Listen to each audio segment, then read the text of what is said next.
la promotrice de cette chaîne. L'ancienne avion à vous s'abonner massivement à la chaîne Yabilo Karani Lumisanaka. Vous continuez vraiment pour s'abonner pour essayer d'engager la vidéo parce que ça pour la bien. Les messieurs tout va bosser dans mon canal dans un essai où il y a acteur politique moi quand il y a sur RDC dans votre cas il pourra se présenter. Patrick Osala, merci na ma image et tout pour ça pour toi. Pour n'aimer pas d'ailleurs, j'ai confiance. Pour elle déjà Chana soit invité dans l'émission. Bonjour papa. Bonjour maman. Bonne santé. Voilà, papa, est-ce que vous pouvez se présenter? C'est difficile à se présenter, ça dépend aussi de la présentation. En fait, je m'appelle Florentin Bongombola Ngimba, Flori pour les intimes, je suis politologue de formation. Voilà. Voilà. Dans la mission République démocratique du Congo, tu as vu question de la opposition à ajouter. Il s'est déjà, jusqu'à nous les avoir. Je peux regarder dans beaucoup de dessins dans mon actuel, nous avons voté. C'est le niveau de je suis dans l'opposition parce qu'il y a des marches de côté pour pouvoir. Nous avons un salut. Courir pour ces cas, Bandegonanga, et accompagner ma mère à Bandegonanga. Je suis de l'opposition. Voilà, papa Flori, avant de mettre ma soudure, est-ce que vous pouvez confirmer les bisous informations où ils ont circulé dans la ville province de Kinshasa fait de partout, ok, la Mouka est divisée. Bembana, Moïse, Baki, Nakanambango, Mouzi, tu n'as pas eu de Vatican Nakanambango. Non, ça serait au moins une information, un bon acteur politique a fondé dans mon pour appuyer ça l'analyse. Il n'y a pas intérêt pour que la Mouka prenne en vélo. Là, je vais réagir en tant que politique. Ok? Il n'y a pas intérêt pour qu'il ne prenne en vélo et puis où est l'année. C'est là pour l'intérêt général, il n'y a pas intérêt. L'obinde est pour le PC mon rôle, la mission est à ça. Il y a des spéculations à la Mouka et Panzana pour forcer la Mouka. Moi, je ne vois pas l'intérêt au écouter dans les lots la Mouka va diriger la Mouka. Je ne crois pas. Je ne suis pas d'accord. Voilà. Depuis que passation et à pouvoir et Salama, donc c'est déjà une année dans quelques jours. Bilan Nini, on peut passer à président Félix Tshisekedi. Qu'est-ce que nous pouvons retenir dans une année en tête de la République, en tête de l'amour à l'ambition? Maman, attends, moi, je vais vous la réponse. Bilan est largement négatif. Ce qui est de personnes qui sont bien en Ezaraki et celle est bannie depuis 1982, si ma mémoire ne me trahit pas, à l'époque à Maréchal Mobutu.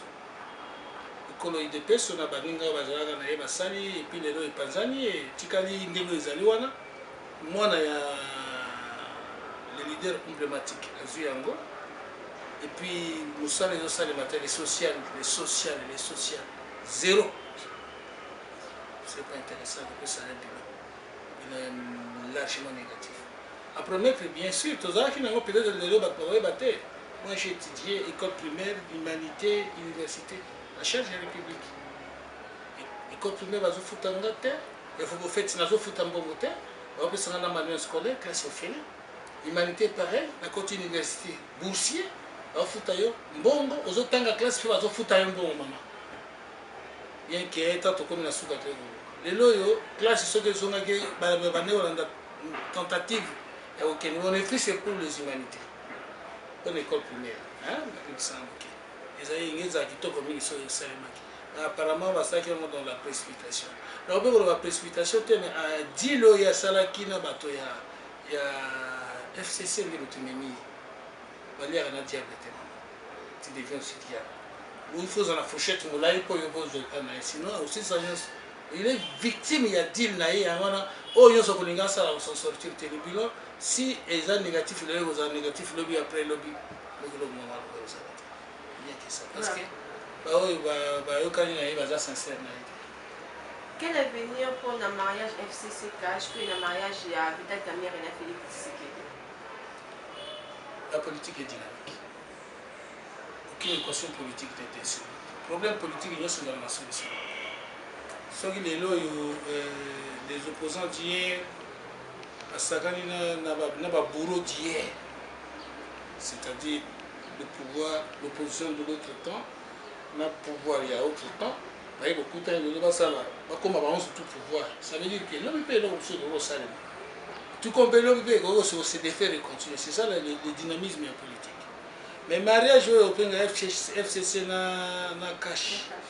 ezali mariage moko sans avenir, ça fait que ekotaka bamort ne pour des raisons évidentes, ekokosimba te. Ekokosimba te, au départ, les premiers sont mal fondés, donc pour ça la déduction malamu te.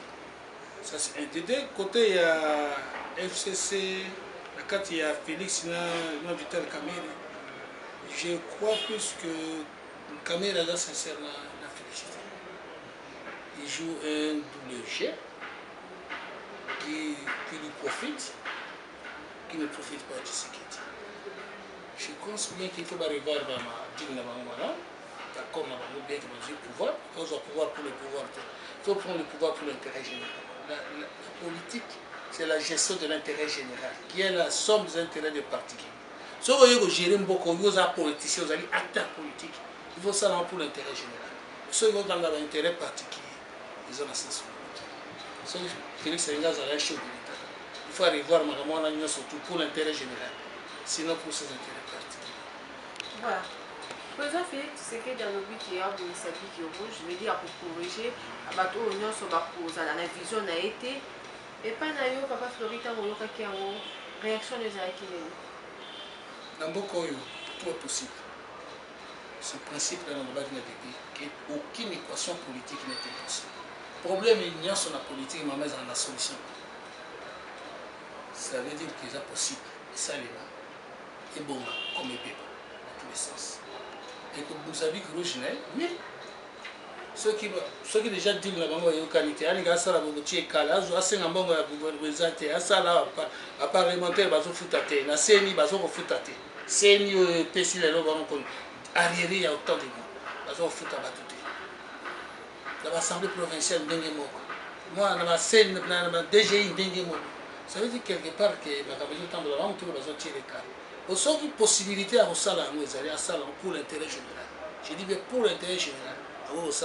S'il peut aussi se sacrifier pour l'intérêt général, moi je ne vois pas comment on peut ça là. Pourquoi on doit être au pouvoir?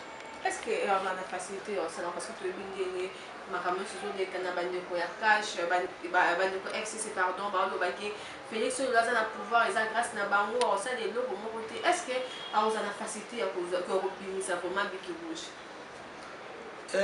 Kozala na facilité ya bimisa biki rouge, ça dépend na ndenge alingi abimisa nango. So alingi abimisa pour l'intérêt général, il va réussir avec la plus grande distinction. So alingi abimisa pour l'intérêt personnel, il va échouer avec la plus mauvaise cote. Est-ce que vous comprenez na ye naloba boye soki alingi asalanga pour l'intérêt général akozwa appui ya bato oyo bakotinda asalanga na ndenge ya kitoko te akoréussi.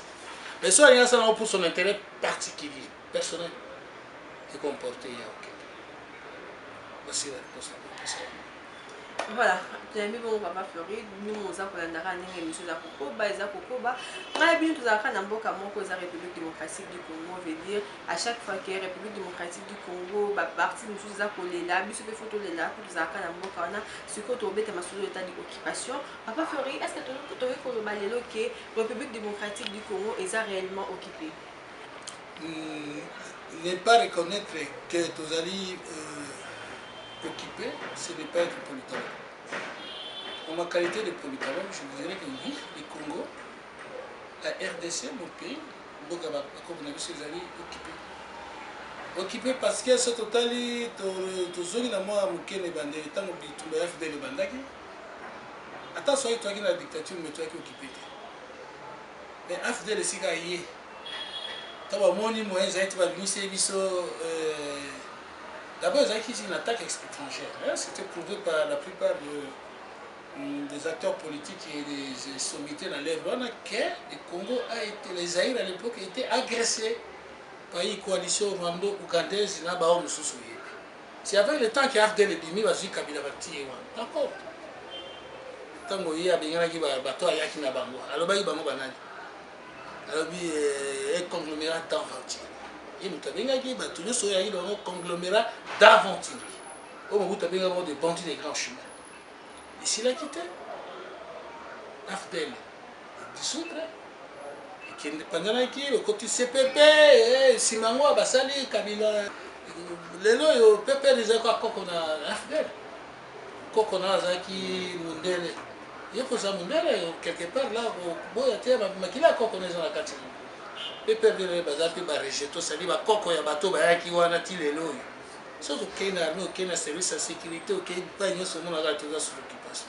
Ça, c'est sur le plan institutionnel. Mais sauf qu'il y a un espace physique, c'est-à-dire territoire en Nord Kivu, Sud Kivu, Ituri, non côté on a que genre abattement va faire qu'on a bitumba occupation maman. Et bon on a vu ça tout quand on personne était comme on a vu ça ça va sacrifier pour na attirer la biso peut-être le plus beau pays au monde. Ils sont tous na posa bien na makanisi ya koluka ko tikira mo ba ko na biso ba buya. Mais nous sommes sous occupation maman. Ça c'est vrai, ça c'est une évidence. Voilà.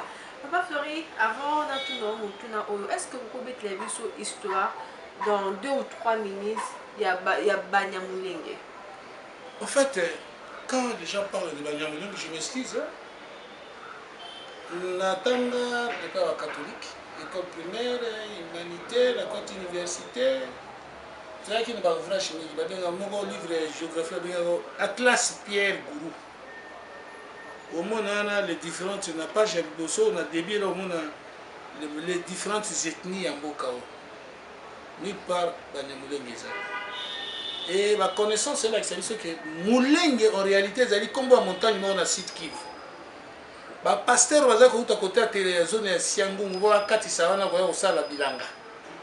Et quoi qu'on voit que le Wangombe, il y a Rwandais, la plupart. On va bingi Banyamulenge. Na mboka na biso sur les 450 plus 350 ça dépend d'une doctrine à l'autre, tantôt 350 tantôt 450 ethnies ou tribus. Ben mboka ba mulenge balaba langi balaba kirwanda maman.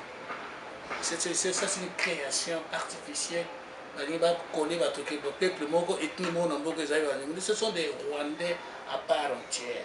Alobaka Kinyarwanda ba Rwandais. Et puis, dans le sur la RDC, eux ont une Banyamulenge comme ethnie. Ça n'existe pas. Sauf que la plein livre l'histoire, Pierre Groupe, on a Esaïe, Bloc à Kalamouté, Sota, et bien, Afrique, tu as un nombre d'ethnies dans le Boka. Au moins, on a un site qui vous n'a pas. Exact. Banyamulenge, c'est une création. Ils allaient, bateau, bayaki, colonie à peuple, d'abord, tant que les Belges, ça y est, ils sont au Qatar. Ils ont exploité, il y a eu des centaines, des dizaines de milliers de Rwandais comme travailler dans le Gékami. Ça c'est quoi? Sima,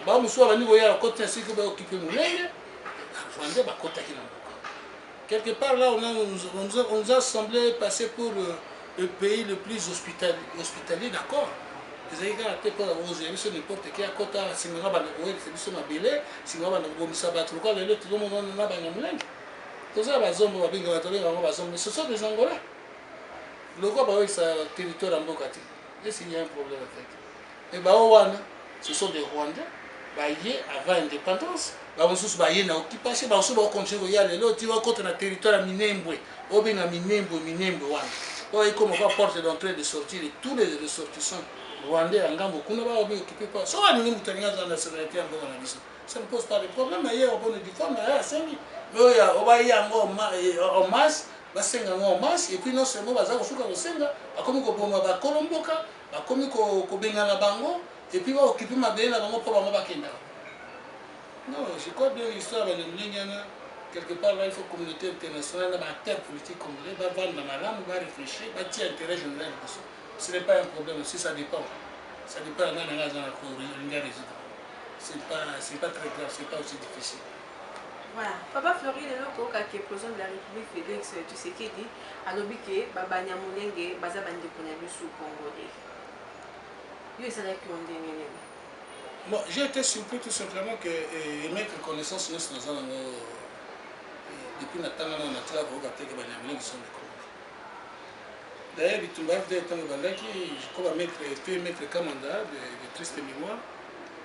Quand on a dossier à Malam, on a démontré que Banyamulenge c'est une création des acteurs politiques, des envahisseurs en fait, pour avoir justifié sociologiquement qu'il y a une ethnie Banyamulenge et qu'il y a d'un côté des minorités qui sont malmenées. Non, c'est pas vrai.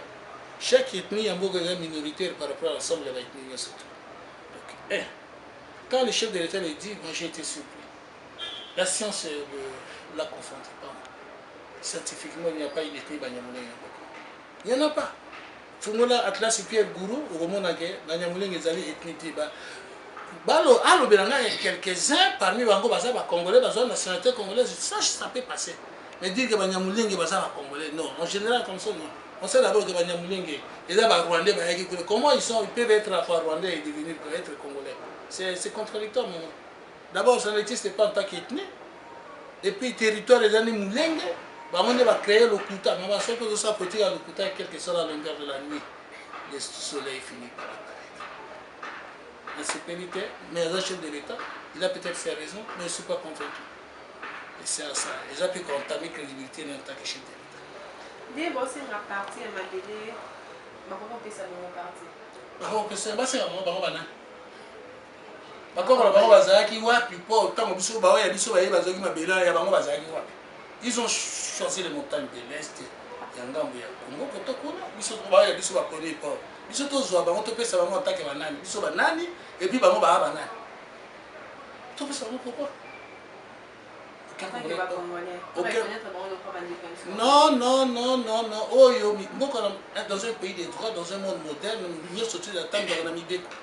Beko mboka ezali o ezali ko oyebisa soki olingo sala likambo boye sala boye oyo ya biso en terme ya nationalité eloba la nationalité congolaise est indivisible. Oui. Soki olingo acquérir yango kosenga oya 5-10% oya kosenga te banani bakolobaki topesa bango mpe banani epuis bato ya bongo ezaka ozwi mwana ya ndeko na okotisi ye obokola ye aye kokoma komi abandi kobomelo baoyo yaye est ce que olingo bana nani ils ont créé des précédents fâchés pour la cohabitation à Namboka. Tu acceptais bango depuis le maréchal, je crois, il y a eu beaucoup de réfugiés, tout ce qui est Namboka, il y a même un comme directeur à cabinet maréchal. Fait Bissengiman. Pour dire que ça a un problème là-bas. Mais yo boye bovandi na bato bobandi ko bomisa ba kolomboka ko boto pouvoir continuer ba kolomboka ko benga na ba kolomboka to bango ba kende wapi. Et puis bozo ba kebino za kama ele mingi, ils sont très intelligents. La Rwanda maman bimisanga. La Rwanda il y a trois pays. Okuta ba Tutsi, okuti ba Hutu, okuti ba Twa, ba Pygmy. Donc ba bango ba ma ele mingi ba nanza. Bon, comme les bambous n'ont pigmenté, c'est pas bon assez. Vas-y, ma belle, va tomber, va faire le premier niveau, quoi, rez-de-chaussée plus idée. Le premier niveau, va loger, va où tout. La bambou m'a dit, pourquoi ne le ferait pas? Je crois bien que les alliés, question autour de la terre. Les années, on peut savoir français sur une nationalité américaine. Est-ce que l'américain va se passer bien? Pourquoi? Voilà. Comme je suis une année déjà, dans 5 ans, il y a un acteur politique. Maman, beaucoup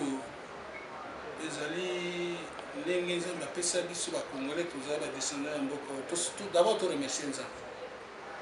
Et puis tu remercies la Congo, la première sur ma belle mort qui était beaucoup ils avaient colonie belge, ils avaient sous l'administration coloniale belge, mais une colonie internationale. Sous le fait, il y a acte de Berlin en 1885. Et ni qu'on le voit. Sauf que aux alliés là-bas, il y a des qui toquent. Minki. Attends, tu vas clôturer il y a 24, 50, 100 mètres de hauteur. Maman, pour que vous voyez un kilo. Pour l'année, pour que vous voyez. Ceux qui camarades n'ont pas été chauffeur na bolinga. So chauffeur na boyo, maman, ata baninga na yo ya mosalo ba yaka na ndako ba kobima na mama. Donc kitoko wana moto so wana. Biso zo kufela nkite za na mboko. Richesse salimo ezali ba bato soko zui ba catholique ou bien bato batanga ma Bible mi ko mona ke Esaïe asalo baka makambo ya mboka, cette nation traversée par des cours d'eau qui envoient des ambassadeurs partout à travers le monde. Nation en sotali ezakaka mboko. Banda pe baluka ko luka bakabola mboko baza ko koka monte. So ezali volontaire nzali ba kokate. Le babo po na mboka oyo. Po bula mitano oyo to kende si la malamu. il faut moto en tête ya mboko ayeba kaza na mission et puis mboko aza occupé ezali mboka n'importe lequel était ayeba rôle na ye en tant que chef de l'état ayeba rôle na ye en tant que un président c'était aza libérateur ya mboka et non aza condamné bato na situation moko très critique. Je ne sens pas vraiment qu'il n'est plus ma caméra camarade d'ici 5 ans. Je ne veux pas. Voilà. En tant qu'acteur politique, avant tout Kabouanayo, proposition de sortie de crise au PESA, tout ça, le représentant de la République a signé une proposition de sortie de crise. Toi, c'est nous pour PESA. Ah, ceux qui ont signé qui ont limité, ceux qui ont limité quelque part là, à Okape Baninga, ceux qui ont Baninga, Okape ma compatriote, Baninga Nayaz, Bazali, acteur politique. Et au titre de la bonne de société, voici ce qui ne va pas. Maréchal Mobutu Asalakia. Bon, que crise de continue en cas, ça s'allie avec une consultation populaire. C'était ça aussi, ma mémoire après. À cette consultation, au moins, ça a été à Fungo ouverture le 24, je crois, c'était le 24 avril. Hein? Le 24 avril, ouverture à la démocratie. Il y a une consultation. C'est-à-dire, il y a quelqu'un sur la bas. Il y a un chef de l'État, c'est la consultation. Sur la bas. Sur le niveau sur la bas, surtout, il y a une politique. Il y a société civile, il y a pouvoir, il y a opposition, nous vendons quelques patoponies, qu'est-ce qu'il faut faire? Si vous avez une maturité, vous avez une solution. Moi, je suis démocrate, je peux que suggérer une solution passive. Voilà, Papa Fleury, merci Nandi ou l'émission de Konayo. Et c'est Ozaki qui est émission. Merci, Mimi. Voilà, tout comme il a souka émission de Bino à Mokonayo, vérité à.